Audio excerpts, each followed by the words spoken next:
100 कुओं में से पहला कुआं है जिन्हें हम इस वीडियो में बनाने वाले हैं। पानी पानी पानी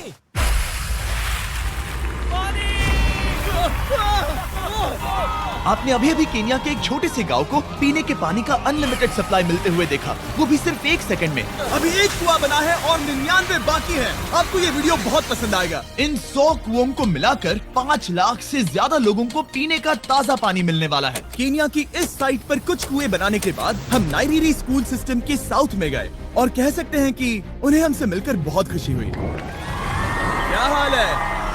मैंने ऐसा नहीं सोचा था। स्वागत के लिए शुक्रिया। समझ नहीं आता कैसे रिएक्ट करूं। बहुत बहुत शुक्रिया दोस्तों। हमारे आने पर इस गांव ने हमारा जोरों से स्वागत किया और नोलन इसमें थोड़ा खो गया। नोलन जैसा अजीब इंसान मैंने कभी नहीं देखा और ये मेरी गलती नहीं है। और फिर वहाँ का स्कूल देखने के बाद ये रहे हमारे मेहमान। क्या हाल है? दिन अच्छा बीत रहा है ना? सबसे मिलकर अच्छा लगा। एक टीचर ने मुझे दिखाया कि स्टूडेंट्स कहाँ से पानी पीते हैं, जो कि एक बहुत ही अनसेफ नदी से आ रहा था। तो आपके स्टूडेंट्स यहीं से पानी पीते हैं? हाँ ये बुरी बात है। हाँ, स्टूडेंट्स हमेशा डायरिया जैसी बीमारी, टाइफाइड जैसी बीमारी की कंप्लेंट्स करते हैं क्योंकि वो ऐसा पानी पीते हैं। तो हाँ। हम कोशिश करते हैं, पर देख रहे हो ना, अब क्या कहा जाए। पर क्या करे, जिंदगी तो जीनी ही है और पानी तो सबको चाहिए होता है। जाहिर है कि इनकी हालत सच में बहुत खराब है। असुरक्षित पानी पीने से इन बच्चों की जिंदगी बहुत कम होती जा रही है, पर कम से कम इस गांव की मदद करने की हम पूरी कोशिश करने वाले हैं। क्या पता ये मुझे फिट आएगा या नहीं। मेरा सिर बड़ा है। देखते हैं पानी मिलता है या नहीं। ओ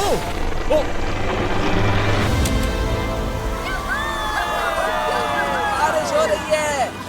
क्या नजारा है। पानी जमीन से बाहर आने के बाद उसे ऐसे बैरल्स में इकट्ठा किया गया और बैरल्स को वाटर टावर्स पर लगाने के बाद आसपास के गांव के लोगों के पास सिर्फ पीने के लिए साफ पानी ही नहीं था, पर एक प्रेशराइज्ड वाटर सोर्स भी था, जिसका मतलब है कि लॉन्ड्री के लिए सुरक्षित पानी भी मिलेगा। और खींचो। मुझे बताओ ये नोलन की मॉम से कितना हैवी है? नोलन की मॉम से दुगना। ओह गॉड। मैं तुम्हें यहाँ से धकेल दूंगा। ठीक है, इसे अब यहाँ रख दो।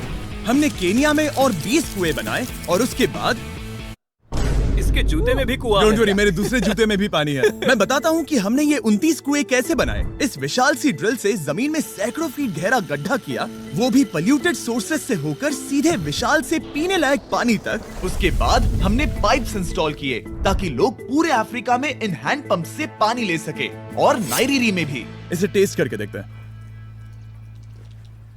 पानी जैसा है। मुझे इस 5 गैलन ड्रम को भरने के लिए 5 मिनट लगे। इससे एक दिन में कितना पानी मिल सकता है? 3600 गैलन्स एक दिन में। ये न केवल स्कूल के 400 बच्चों को कवर करेगा, बल्कि स्कूल के आसपास के गांव वाले भी इसका अच्छे से इस्तेमाल कर सकते हैं। पानी के लिए शुक्रिया आपका। कोई बात नहीं। ये पंप नॉन स्टॉप 30 सालों तक चल सकता है। आपको लग रहा होगा कि इस तरह का बड़ा काम करने के लिए एक बड़े गवर्नमेंट की जरूरत पड़ेगी, पर ये सच नहीं है। ये प्रॉब्लम सुलझाना बिल्कुल मुमकिन है और ऐसी चीजें करने के लिए इंसानियत को आगे आना ही चाहिए। आपके कामयाबी का राज क्या है? सच कहूँ तो ऐसा कुछ खोजो जो तुम्हें करना पसंद है, उसे लंबे समय तक करो और तुम्हें कामयाबी जरूर मिलेगी। मैं इससे बहुत करीब लाने वाला हूँ, देख रहे हो? मजेदार है ना? जरा ऊपर देखो, वो रिकॉर्ड कर रहा है। ठीक है, मैं इसे करीब लाने वाला हूँ। ठीक है। हाँ, तुम खुद को देख सकते हो। हम इस गांव के लिए भी कुआं बना पाए, इस गांव के लिए भी और इन दूसरे 12 गांवों के लिए भी। और जब हम ये पंप्स लगा रहे थे, तब हमने यहाँ के एक स्कूल को नए कंप्यूटर से अपग्रेड भी कर दिया। बच्चों को ये कैसा लगा? उन्हें शुक्रिया, सच उन्हें में ये बहुत पसंद पसंद आया। खुशी है कि सब ठीक से हो गया। हमने क्लासरूम्स में नया फर्नीचर भी लगाया, उसके साथ कुछ शेल्व्स नई बुक्स के साथ, और सभी स्टूडेंट्स को एक फुटबॉल भी दिया। Thank you mister beast, thank you. यहाँ तक कि सभी क्लासरूम्स में नए व्हाइट बोर्ड्स और प्रोजेक्टर्स भी लगाए। आप सबको ये प्रोजेक्टर पसंद आया? हम चौक का इस्तेमाल कर रहे थे जिससे बहुत डस्ट होता था, लेकिन आज सब कुछ साफ है। हमें इस बात की खुशी है। कोई बात नहीं, इतना तो कर ही सकते हैं। पर जब हम 45वें कुएं की साइट पर गए, तब एहसास हुआ कि वहाँ का हाल और भी बुरा है। जब भी उन्हें पानी की जरूरत पड़ती थी, तब उन्हें जंगल से 1 मील खतरनाक रास्ता तय करके जाना पड़ता था, जो एक विशाल सी पहाड़ी से जाता है। मैं जल्दी उठता हूँ, लगभग सुबह 4 बजे, ताकि मैं स्कूल के लिए पानी ला सकूँ। यहाँ से पानी निकालना सेफ नहीं है। ये जगह बहुत स्लिपरी है, जिससे किसी को चोट लग सकती है। हमने उनके कुएं पर काम करना शुरू किया, तब उन्होंने मुझे दिखाया कि वो पानी कहाँ से निकालते थे। आपको दिन में ऐसे कितने चक्कर लगाने पड़ते हैं? 2 बार। दिन में 2 बार? ओह वाह! तो एक आम स्टूडेंट ऐसा ही कुछ ले जाता है? ओह गॉड, अगर 200 स्टूडेंट्स ऐसा रोज करते हैं तो ये कितना मुश्किल होगा। बहुत मुश्किल हो सकता है। ओह गॉड, ये ढलान तो बहुत बड़ी है। अरे यार, ये ढलान तो रुकने का नाम ही नहीं ले रही। हर रोज मैं सच में दंग रह गया कि ये चढ़ाई कितनी मुश्किल थी। ये सब इतना कुछ करते हैं ताकि वो यहाँ तक पहुँच सके जहाँ इन्हें साफ पीने का पानी मिल सके। आमतौर पर आप पानी यहीं से लेते हो? हाँ। और पानी भरने के बाद ये जग्स लगभग 18 किलो तक हो जाते हैं, जो इन बच्चों के लिए पहाड़ियों से ले जाने के लिए बहुत मुश्किल है। लेडीज आराम से ये 2 उठा सकती ओह, हैं। तो मैं अभी जरूर ले जा पाऊंगा। और एक बार हमने जग्स भर लिए, उसके बाद वक्त था वापस ऊपर जाने का। जल्दी करो, चलते हैं। इससे तो पसीना भी नहीं आ रहा है। मैं ले लूंगा। और अब घंटों तक असुरक्षित पानी को इकट्ठा करने के बजाय उनका नया पंप स्कूल के बस 10 फीट दूर था, तो अब ये यहाँ से पानी ले सकते हैं। बहुत थक गया हूँ। और फिर हम गए हमारे अगले गांव में, जहां हमने बनाया हमारा 46वां कुआं। पर हमें एक प्रॉब्लम से गुजरना पड़ा। हमने देखा कि ये गांव आधे से बटा हुआ है, वो भी इस खतरनाक सी नदी से। ये अभी इतनी खतरनाक नहीं लगेगी, पर जब बारिश का मौसम आता है, पानी ऊपर तक आकर इस पुल को पूरी तरह से निगल लेता है। और ये पुल इसलिए इतना जरूरी है क्योंकि वहाँ जो गांव है, वहीं पर सभी हॉस्पिटल्स और स्कूल्स हैं, इसलिए यहाँ से रोज गुजरना पड़ता है। ये खतरनाक है, लेकिन इस पुल के अलावा इनके पास और कोई ऑप्शन नहीं है। जब ये नदी उफान पर होती है तो ये किसी को भी बहा ले जाती है, लोग, स्टूडेंट्स, यहाँ तक कि जानवर भी। हाल ही में इस नदी को क्रॉस करने की कोशिश में हमने 3 लोगों को खो दिया। इस तरह किसी की जान जाना पागलपन है और हम इसे स्वीकार नहीं कर सकते। और जिस पल हमने इस बारे में सुना, तब हमें मदद करनी ही पड़ी। तो पंप तक जाने वाले पुल को जब हमने ठीक करना शुरू किया, तब हमने केन्या से 2000 मील दूर जिम्बाब्वे देश का भी सफर तय किया। अफ्रीका में आए 1 हफ्ते से ज्यादा हो गया है और अब भी कई पंप्स लगाने बाकी हैं। तुम में से बदबू आ रही पर मैंने सुबह ही शावर लिया था। बात होते ही मैं हाथ नीचे ले लूंगा। इस काम के लिए मैं तुम दोनों पर भरोसा कर सकता हूँ? हाँ। हमें सबसे पहले एक लोकल हॉस्पिटल की जांच करनी थी, जहाँ साफ पानी की सख्त जरूरत थी।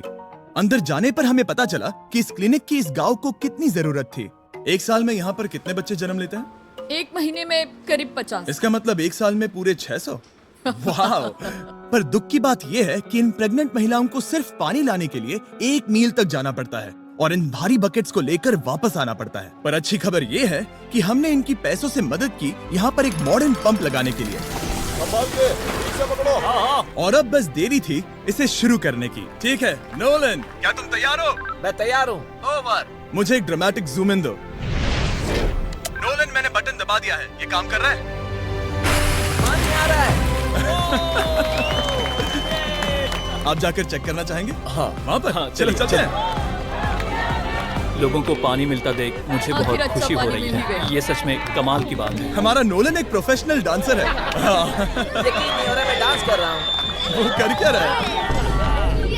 ओह गॉड, सॉरी, मैं नहीं चाहता कि आप इसे और देखें। साफ पानी मिले ये पक्का करने के अलावा इस गांव में बहुत से स्टूडेंट्स को ट्रांसपोर्टेशन की भी दिक्कत थी, तो हमने इन सबको नई साइकिल्स देने का फैसला किया। बच्चे बहुत ज्यादा हैं, पर हमने साइकिल्स भी उतनी ही खरीदी हैं। सच बताऊं तो मुझे साइकिल चलाना नहीं आता। जिमी को सिर्फ साइकिल देना आता है। कभी इसे चलाना नहीं सीखा। तो चलो हम एक रेस लगाते हैं। 3, 2, 1, गो! ओह माय गॉड, सभी मुझसे आगे जा रहे हैं। संभल के, मुझे चलाना नहीं आता, किसी को उड़ाना नहीं चाहता। तुम इसे चलाओगे? ठीक है, जाओ चलाओ। ओके। और इन्हें साइकिल्स देने के बाद हमने तब तक पंप्स लगाए जब तक हम पहुंच गए कुआं नंबर 69 तक। ये कुआं सोलर पावर्ड है, जो गांव के किसानों के लिए खास बनाया गया है, ताकि इनकी फसलों और जानवरों को जरूरत से ज्यादा पानी मिल सके। चाहे गर्मी हो या फिर बिजली ना हो, इससे कोई फर्क नहीं पड़ेगा। और एक पैनल है 200 वॉट्स का, जो एक पंप से जुदा है। ये पंप हर घंटे 5000 लीटर पानी खींच सकता है। बेसिकली ये अनलिमिटेड पानी का सोर्स है इस पूरे गाँव के लिए। ये बहुत बढ़िया है। और जिम्बाब्वे छोड़ने के बाद हम चाहते थे कि अफ्रीका की सभी कम्युनिटीज को पानी मिलता रहे, इसलिए हमने और कुछ पंप्स बनाए युगांडा में, सोमालिया में और कैमरून में। कैमरून में हमने क्या क्या किया ये देखने के लिए फिलैंथ्रोपी चैनल पर हम जल्द ही एक वीडियो अपलोड करने वाले हैं। इन गाँव में वक्त बिताने पर मुझे एहसास हुआ कि पंप्स लगाना कितना जरूरी होता है। कैसे ये खेती को पानी देते हैं, भूखे का पेट भरते हैं, कैसे ये हॉस्पिटल्स को साफ सुथरा रखते हैं, और सबसे जरूरी कैसे ये आने वाले पीढ़ी के बच्चों के लिए लंबी और हेल्दी जिंदगी जीने में मदद करते हैं, और इससे कम्युनिटीज का भविष्य भी सेफ होता हम है। बहुत समय से इंतजार